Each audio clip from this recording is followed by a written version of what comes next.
रतनपुर नाम के गांव में अम्बा नाम की एक बूढ़ी रहा करती थी, जो कि बहुत ही ज्यादा कंजूस और खड़ूस औरत थी। अम्बा 60 साल की बूढ़ी थी, लेकिन फिर भी उसे किसी चीज का कोई डर नहीं था। अम्बा के पिताजी बहुत अमीर इंसान थे, तो अम्बा का बहुत ही बड़ा घर था, जिसमें वो अपने माँ पिताजी के देहांत के बाद अकेली ही रहा करती थी। उसने अपने काम करने के लिए एक भी काम वाली नहीं रखी थी और ना ही कोई बॉडीगार्ड। उसने अपना सारा पैसा 7 घड़ों में भरकर अपने घर में छेद कर उसी में रखा था और उस पर एक चटाई बिछा दी थी, ताकि किसी को पता ही ना चले कि उसने अपना सारा पैसा घर में कहाँ पर छुपा रखा है। बूढ़ी जब भी बाहर निकलती तो अपने हाथ में एक बड़ा सा डंडा साथ लेकर ही निकलती थी, ताकि अगर उसे कोई लूटने की कोशिश करे तो वो उसे मार भगा सके। एक दिन बूढ़ी अपना डंडा साथ लेकर बाजार जाती है, तो उसे देख लोग बातें बनाने लगते हैं। तो उन्हें देख बूढ़ी, क्या बातें कर रहे हो तुम सब? मेरे बारे में तो नहीं बोल रहे। याद रखना, अगर मेरे बारे में बोल रहे हो तो किसी को नहीं छोड़ूंगी। बूढ़ी की बातें सुन सभी अपने अपने काम में लग जाते हैं।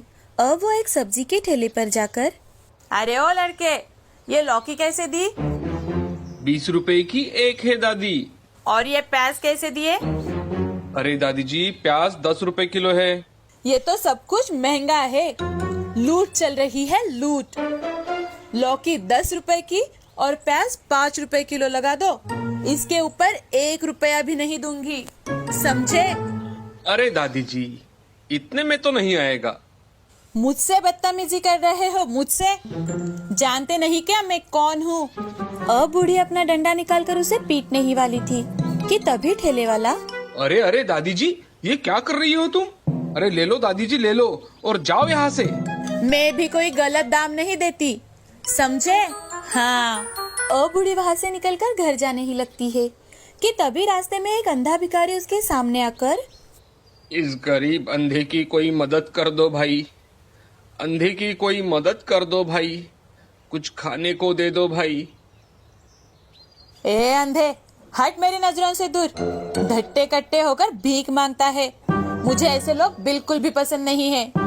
अरे माँ जी, अगर मैं देख पाता तो जरूर कुछ ना कुछ काम करता, पर मैं देख नहीं पाता तो मैं क्या काम करूँगा, आप ही बताइए।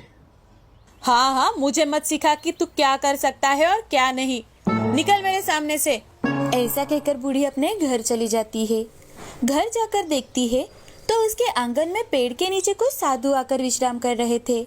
तो उन्हें देख, अरे ओ भोंदू कहीं के, क्या कर रहे हो मेरे घर के सामने?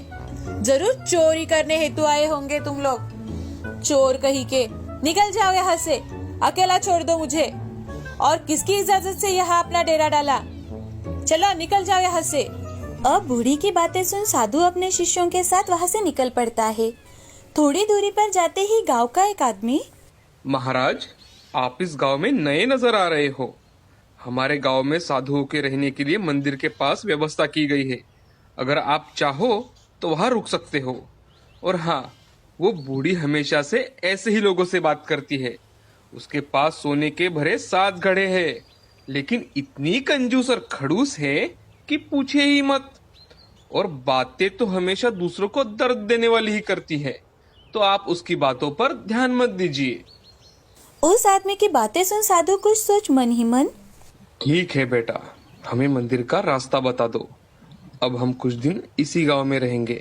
अब साधु अपने शिष्यों के साथ गांव के मंदिर के पास वाले विश्राम गृह में चले जाते हैं और अपने शिष्यों को बूढ़ी के बारे में जांच पड़ताल करने गांव में भेज देते हैं। शाम के समय एक शिष्य, महाराज, सुबह उस आदमी ने जो हमें बताया था, सभी गांव वालों का भी वही कहना है। अब रात के समय एक औरत बड़े बड़े घुंघरू पहने, मोती और हीरों से जड़े हार पहने, काला दुपट्टा अपने चेहरे पर ओढ़े और सिर पर सोने के 7 भरे मटके लेकर बूढ़ी के आंगन में नृत्य करने लगी। तो घुंघरुओं की आवाज सुन बूढ़ी डंडा हाथ में लेकर दरवाजा खोलते खोलते, इतनी रात गए, कौन नाच रहा है मेरे घर के सामने? अभी देखती हूँ। जैसे ही बूढ़ी दरवाजा खोलती है तो वो नजारा देख डर जाती है और झट से अपने घर का दरवाजा फिर से बंद कर देती है और खिड़की के पास आकर फिर से देखने लगती है। तो कुछ दिन नृत्य कर वो औरत एक मटका नीचे गिराती है और उस मटके को फोड़ देती है।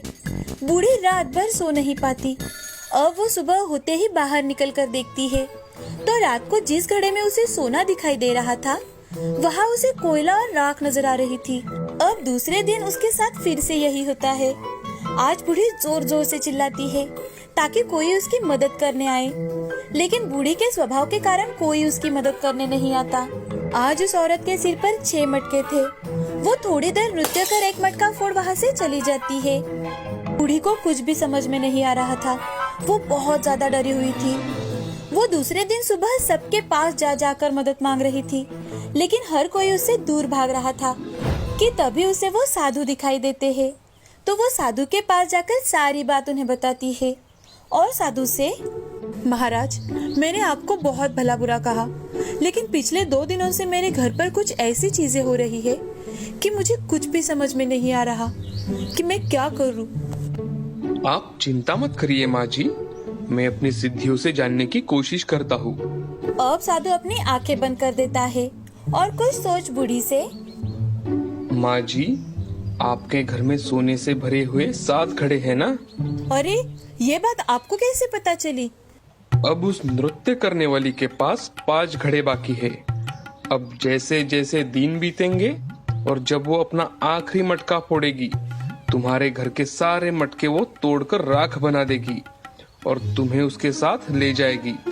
तुम अब 5 दिन बाद मरने वाली हो। साधु की ये बातें सुनते ही बूढ़ी और ज्यादा डर जाती है और वो साधु से, महाराज, कुछ तो रास्ता होगा इससे बचने का। मुझे इस तरह से नहीं मरना महाराज, मुझे बचा लीजिए। आप ही मेरी आखिरी उम्मीद हो महाराज। ठीक है, तुम आज से ही सारे अच्छे काम शुरू कर दो, जैसे कि मंदिर में बैठे गरीबों के लिए हर रोज पेट भर खाना खिलाना, जिन्हें जरूरत है उनकी मदद करना, हर किसी से प्यार से बात करना, गांव में लोगों की जरूरत की चीजें लाना। तुम अपने पैसों का सही इस्तेमाल करना शुरू करो। साधु की बातें मानकर अब बूढ़ी साधु जैसे कहे वैसे ही करने लगी, लेकिन कोई भिखारी भी उससे भीख नहीं ले रहे थे, क्योंकि बूढ़ी अगर एक बार खिलाएगी तो उसे बार बार सुनाएगी, यही लोगों को लगता था। आज रात को बूढ़ी के साथ फिर से वही घटता है और एक घड़ा और फूट जाता है। तो बूढ़ी, हे साधु बाबा, मेरे हाथ का बना खाना कोई भी नहीं खाना चाहता और ना ही कोई मेरी मदद लेना चाहता है। क्यों ना आप आपके जरिए ये सब काम करें। अब साधु ने गांव के मंदिर के पास हर रोज गरीबों को खाना और आने जाने वाले राही के लिए खाने की व्यवस्था करवाई। गांव में जो भी चीजें कम थी उनकी पूर्ति करवाई। इतना ही नहीं तो हर किसी की मदद करने लगे। अब बूढ़ी भी सबसे अच्छे से बातें करने लगी। ये देख गांव में सभी खुश हो जाते हैं और खुशी खुशी रहने लगते हैं। उस दिन के बाद बूढ़ी को फिर कभी भी वो नृत्य करने वाली औरत नहीं दिखाई दी।